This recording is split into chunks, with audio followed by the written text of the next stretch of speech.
శ్రీమాత్రే నమః, శ్రీ గురుభ్యో నమః. తదుపరి మీనరాశి. మీనరాశి వారికి సంబంధించి గురుగమనంలో భాగంగా ఎలా ఉండబోతుంది అనేటువంటి విషయాన్ని ఇప్పుడు తెలుసుకుందాం. ముఖ్యంగా మీనం అంటే అనిమిషులు అంటారండి. అంటే కనురెప్ప కొట్టకుండా కళ్ళు తెరిచి నిద్రపోతుంది. ఏమిటది అంటే చేప. కాబట్టి ఈ చేప లక్షణాలు వీరికి కూడా ఉంటాయి. విశేషంగా మీనాక్షి అమ్మవారి యొక్క కళ్ళు, మీనాక్షి అంటే చేప కళ్ళ వంటిది అని అర్థం. వీళ్ళ దృష్టి చాలా షార్ప్గా ఉంటుందండి మీనరాశి వాళ్ళది. ఏదైనా బాగా గమనిస్తూ ఉంటారు. కొంతమంది చూస్తే ఈ మీనరాశిలో ఉన్న వాళ్ళు ఎవరో తీసుకొచ్చి ఒక గ్లాసో ఒక టీ గ్లాసో పెట్టారనుకోండి, అయ్యో పడిపోతుందని ముందే ప్రిడిక్ట్ చేస్తారు. ఎలా చెప్పావు, నువ్వు అంటే జరుగుతాయి అని అంటారు చాలామంది. వాళ్ళకు ఉన్నటువంటి అనుభవం ఏం చేస్తుంది అని అంటే జరగబోయేటువంటి ప్రమాదాన్ని ముందే చెబుతుంది. అలా తీక్షణమైనటువంటి చూపు కలిగినటువంటి వారు ఈ యొక్క మీనరాశి వాళ్ళు. ఈ మీనరాశి వారికి ఏలిన నాటి శని ప్రభావంలో భాగంగా ఎన్నో రకాలైనటువంటి కష్టాలు అనుభవిస్తూనే ఉన్నారు. వీరు ఈ యొక్క మీనరాశిలో ఉన్నటువంటి వాళ్ళు, నేను కొన్ని లక్షణాలు చెప్తా. ఇవి ఏవైనా జరిగి ఉంటే గడిచినటువంటి ఒక సంవత్సరం 9 నెలల్లో గనక ఇప్పుడు నేను చెప్పినవి జరిగి ఉంటే వాళ్ళు ఏలిన నాటి శని ప్రభావంలో ఉన్నటువంటి దారుణమైనటువంటి పరిస్థితులు దాటుకుని వచ్చారు అని అర్థం. మొట్టమొదలు ఏమిటంటే వీరికి తెలవకుండానే వీరికి అప్పు పెరిగిపోవడం.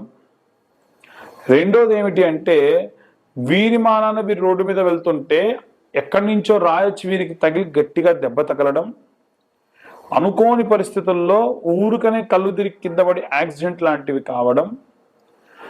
అసలు ఎక్స్పెక్ట్ చేయనటువంటి ధోరణిలో యాక్సిడెంట్లు అవ్వడం, ఆపరేషన్స్ అవ్వడం, ఇంట్లో ఉన్నటువంటి వారి ఆరోగ్య సమస్యలు వీరిని బాధ పెట్టడం, వీరికి ఉన్నటువంటి అసెట్స్ ఏమైనా ఉంటే అమ్మాలనుకోవడం, అమ్మడం, అమ్మినా కానీ ఎక్స్పెక్ట్ చేసిన మేరకు ధనం రాకపోవడం.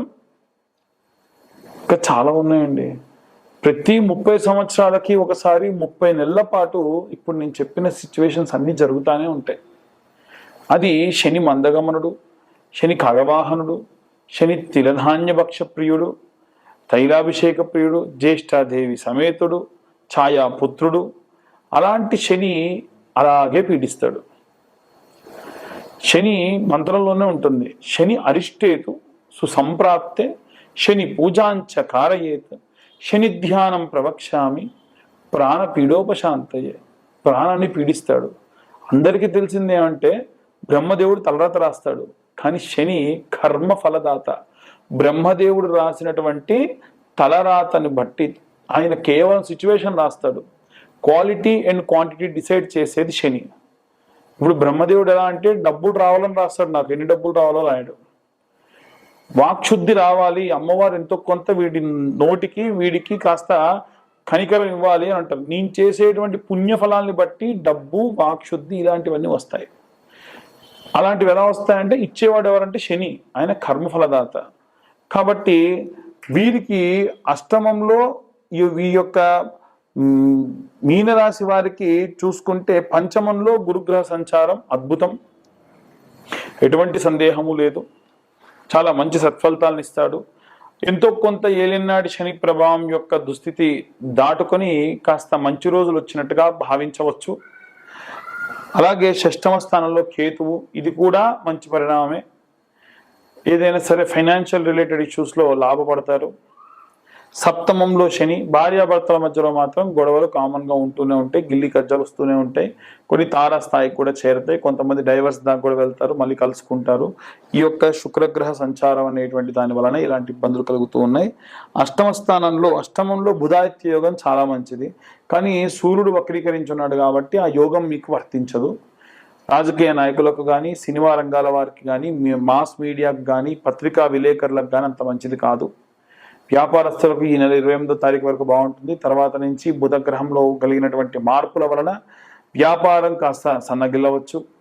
ఎవరైతే భూమిని నమ్ముకున్నటువంటి రైతులు, చేతి వృత్తులు, కుల వృత్తులు, రియల్ ఎస్టేట్ వ్యాపారస్తులు ఉంటారో వారందరికీ కూడా చాలా బాగుంటుంది. అది 28వ తారీఖు తర్వాతకే. ఇవన్నీ కూడా గోచార రీత్యా చెప్పే విషయంలో పూర్తిగా నాకు నా పర్సనల్ జాతకం కావాలనుకుంటే మీ పేరు మీ date of birth, time, place కింద ఉన్న నెంబర్కి వాట్సాప్ చేయండి. 2025 రూపాయలు తీసుకొని డీటెయిల్గా జాతకం ఇచ్చి మీతో మాట్లాడడం జరుగుతుంది. ఇక అన్ని వర్గాల వారికి కూడా ఎలాంటి రెమెడీస్ తీసుకోవాలి, ఎలాంటి మంత్రం చదవాలనే విషయాన్ని మనం తెలుసుకుందాం.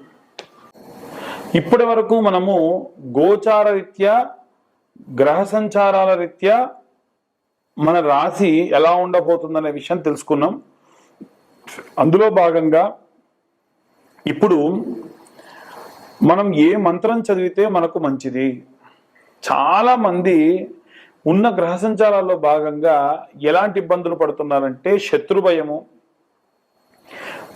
రాత్రి వేళల మనం దూర ప్రాంతాలకు వెళ్ళి రావడము, మగవారు కానీ ఆడవారు కానీ, ఏదైనా సరే తెలవని ఆందోళన, ధనం వెళ్ళిన ధనం తిరిగి వస్తుందా రాదా, ఎవరికైనా డబ్బులు ఇస్తే వస్తాయా రావా, ప్రమోషన్ పరంగా మాకు డబ్బులు వస్తాయా రావా, సంతానం అందుతుందా లేదా, వివాహం అవుతుందా లేదా, ఏదైనా కార్యం అనుకుంటే వెనక్కి వెళ్ళిపోతున్నాం, ముందుకు వెళ్ళట్లేదు, భూమి అమ్మాలనుకుంటున్నాం, అమ్మలేకపోతున్నాము, ఏదో క్యాన్సర్ లాంటి మహమ్మారి ఒక పెద్ద బాధ వచ్చేసింది, మాకు ఈ బాధలన్నిటి నుంచి బయటపడాలయ్యా ఎలా అని అడిగితే ఒకే ఒక్క మంత్రం, చాలా పెద్దగా ఉంటుంది మంత్రం, స్తోత్రం వాస్తవంగా ఇది. అది నిత్యము కూడా ఓపిక ఉంటే 11 మార్లు వినండి, తర్వాతకు వీలైతే చదివే ప్రయత్నం చేయండి. లేదనుకోండి రోజుకు కనీసం ఒక్క మారైనా సరే యూట్యూబ్లో ఈ స్తోత్రం ఉంటుంది. అదేమిటంటే హనుమత్ బడబాలన స్తోత్రం. హనుమత్ బడబాలన స్తోత్రము. మీరు పాజ్ చేసుకొని పక్కన రాసుకోండి కావాలంటే, హనుమత్ బడబాలన. ఇదే గనక కోల్కత్తాలో ఉన్న వాళ్ళైతే బా పలకదు, వాళ్ళకి వా అని రాస్తారు, హనుమత్ బడబాలన స్తోత్రం అని రాస్తారు. కానీ మనం హనుమత్ బడబాలన స్తోత్రము అని ఉంటుంది. ఇంకా వీలైతే రసరాజ్ మహారాజ్ అనే ఒక ఆయన చాలా అద్భుతంగా ఈ యొక్క స్తోత్రాన్ని పాడడం జరుగుతుంది. అది వినండి వీలైతే మనకు అది కింద షేర్ చేసి లింక్ కాపీ చేసుకొని MP3 డౌన్లోడ్ చేసుకొని ఎప్పుడు ఫోన్లో పెట్టుకోండి. నిత్యం ఈ స్తోత్రం వినడం అతీతమైనటువంటి శక్తిని ఇస్తుంది. మనం సాధారణంగా షార్ట్స్లో ఈ వాయిస్ వినుంటాం, ఓం హం హం హం హను హనుమంత, ఓం ఓం ఓం ఓం చపల చలంత, ఇలా ఒక వాయిస్ వస్తుంది కదా ఒక ఆయనది. ఆయనే రసరాజ మహారాజు అని ఒక ఆయన ఉన్నారు. ఆయన చాలా అద్భుతంగా ఈ బడబడ స్తోత్రాన్ని పాడారు. గూస్ బంప్స్ అంటారు కదా, రోమాలు ఎక్కబొడుచుకోవడం, ఇలాంటివి జరుగుతాయి అది వింటే. దానివల్ల అసలు నిజంగా ప్లెజెంట్గా స్నానం చేసి హెడ్ ఫోన్స్ పెట్టుకొని కూర్చోండి, ఏదో తెలవని ఒక అద్భుతమైనటువంటి శక్తి మీ లోపలికి వచ్చినట్టుగా మీరు భావన చేస్తారు. కాబట్టి ఇలాంటివి మీ అందరికి శక్తినిస్తుంది, అందుకని అలా చదవాలనేది నా ఉద్దేశం. అలాగే ప్రతి ఒక్క స్త్రీ కూడా ఇంట్లో ప్రతి రోజు కూడా కుంకుమార్చన, చిన్న గౌరవం చేసి పెట్టుకోండి. కుంకుమార్చన అమ్మవారికి చేయండి. అది కూడా దుర్గా కవచం అని ఉంటుంది. ఈ దుర్గా కవచము దుర్గా అమ్మవారి ఆపాదాల మస్తకము కూడా వర్ణన చేస్తూ ఉంటుంది. శృణోదేవి ప్రవక్ష్యామి కవచం సర్వసిద్ధిదం పఠిత్వా పాఠయిత్వా చ నరో ముశ్చేత సంకటాత్, ఇలా ఉంటుంది. ఇది అలా మీరు ప్లే చేసుకొని అమ్మవారి పైన కుంకుమ వేస్తూ ఉండండి. నిత్యం ఆ కుంకుమ పెట్టుకొని పోండి. అమ్మవారు ఎప్పుడు ఒక వలయంలో మీ చుట్టూ ఏర్పడి ఉంటుంది. ఈ రెండు మీకు మంచి శక్తినిస్తాయి. ఆ విధంగా వాటిని పారాయణగా చేయండి. చాలా మంది డబ్బు కావాలండి మాకు అని అంటారు. మీకు డబ్బు కావాలనంటే నేను ఒకటే అడుగుతా, మీరు ఐశ్వర్యవంతులు కావాలా ధనవంతులు కావాలా అని అడుగుతా. అదేమిటండి రెండు ఒకటే కదా, అందరూ అనేది అంతే కదా? లేదండి, చాలా తేడా ఉంది. ఐశ్వర్యవంతుడి యొక్క లక్షణం ఏంటంటే మనం సంపాదించిన సంపాదన మన ఇంటి దాకా రావడం, ఆ డబ్బు మన కోసం, మన కుటుంబం కోసం, భార్య పిల్లల కోసం ఖర్చు పెట్టడం, వీలైనంత వరకు తిన్న తిండి అరగడం, కంటి నిండా నిద్రపోవడం, ఎవడైనా ఆపదంటే వస్తే వచ్చి ఇలా ఇచ్చే పరిస్థితిలో ఉండడం తప్ప దేహి అని చాచకుండా ఉండడం, అలాగే ఇంట్లో ఉన్నటువంటి పెళ్ళాం పిల్లలు అందరూ కూడా సంతోషంగా ఉండడం, ఎన్నడూ తిండికి లోటు లేకుండా ఉండడం, వీలైనంత వరకు కూడా ఎప్పుడు కూడా ఆనందంగా రోజుకొక్కసారన్నా నవ్వుతూ ఉండడం, ఇది ఐశ్వర్యవంతుడి లక్షణం. మరి ధనవంతుడి లక్షణం, డబ్బు ఉంటుంది, తిండి ఉండదు టైంకి, ఒంటి నిండా రోగాలు, భార్యాభర్తలు అసలు ఎప్పుడో వారానికి ఒకసారి ముఖం చూసుకుంటారు, కడుపు నిండా తినరు, కంటి నిండా నిద్రపోరు, డబ్బు కోసం ఒకటే ఆతృత. ఇంతకు ఎవడన్నా ఉన్నాడా అయ్యా తినడానికి అంటే వంశం ఉండదు, పిల్లలు పుట్టరు, వాటి కోసం ట్రీట్మెంట్లు. ఒకవేళ కడుపు నిండా తిన్న రోజు తర్వాత వారం రోజులు ట్రీట్మెంట్లు. దీన్ని ధనవంతుడి లక్షణం అంటారు. డబ్బు ఉంటుంది కానీ ఒంటి నిండా రోగాలతో ఇబ్బందులతో ఉంటారు. కాబట్టి మనం ఐశ్వర్యవంతులు అవ్వాలనంటే నిత్యము 3 సార్లు పొద్దున, మధ్యాహ్నం, సాయంత్రం శ్రీ లక్ష్మీ అష్టోత్తర శతనామావళి ఉంటుంది. స్తోత్రాలు చదువుతున్నారు చాలా మంది. స్తోత్రం చదివినా మంచిదే కానీ శతనామావళి అత్యంత శక్తివంతమైంది. ఏమిటి అంటే ఆ మంత్రము ఓం ప్రకృత్యై నమః, ఓం వికృత్యై నమః, ఓం మహామాయినే నమః, ఇలా ఓం నమఃతో ఎండ్ అవుతుంది. ఓంతో ప్రారంభమై నమఃతో ఎండ్ అవుతుంది. అలా 108 ఉంటాయి. ఈ 108 పొద్దున, మధ్యాహ్నం, సాయంత్రం అలా చదువుతూ ఉంటే నోటికి వచ్చేస్తుంది కొన్ని రోజులకి. అప్పుడు ఏం చేస్తారంటే ప్లెజెంట్గా కూర్చొని అమ్మవారి ధ్యానంలో ఆ అష్టోత్తర శతనామావళి చదవడం వల్ల విశేషమైనటువంటి ఐశ్వర్యం మీకు అందుతుంది. అలాగే చాలామంది వివాహం కావట్లేదు, సంతానం అవ్వట్లేదు, ఆరోగ్యం బాగుండట్లేదు అనేటువంటి వాళ్ళు ఉన్నారు.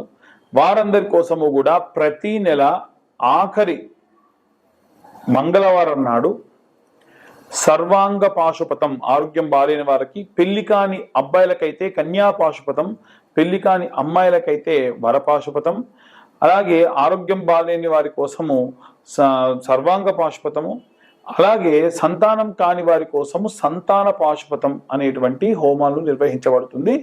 ఆసక్తి గల వారు కింద ఉన్న నెంబర్కు కాంటాక్ట్ చేయొచ్చు. అందరూ వీడియోస్ చూస్తున్నారు, ఎవరు కూడా లైక్ చేయట్లా. ఒకవేళ లైక్ చేసినా సబ్స్క్రైబ్ చేయట్లేదు.